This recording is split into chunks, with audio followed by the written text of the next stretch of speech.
A lot of people ask me, what about dosage time?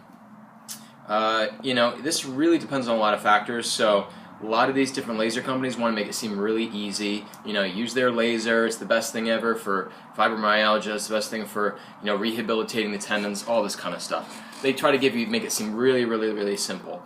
Well, dosage time has to do with how much power or joules is going into the tissues in an area, and what this actually depends on is the type of tissue that the laser passes through. It's a bit different.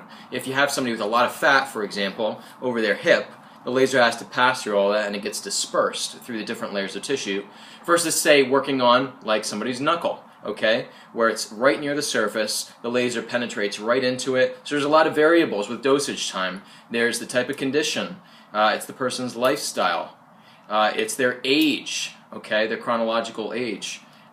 It is how much inflammation is going on in their body, the type of tissue that the laser has to pass through, all these different things. Okay, how do we actually treat? It's not so much like, oh, class 4 is going to take care of all that for you. No, we have to calculate dosage time based on all those different variables and kind of figure it out that way. And we usually look at clinical studies. That's what tells you these protocols, and that has to do with the dosage time they used in the study.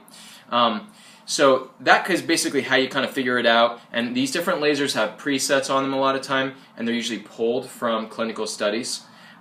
So that's what you always want to look for too, is lasers that actually have some presets or programs, or be able to look up in the manual basic different protocols that have to do with the dosage time. And the other factor I want to throw in there real quick that I'll cover in another video is wavelengths. Okay, wavelengths, and also the amount of diodes that the beam is dispersed through. These things also affect dosage time. So look for that other video on diodes and dispersion, and you can kind of put it together from there.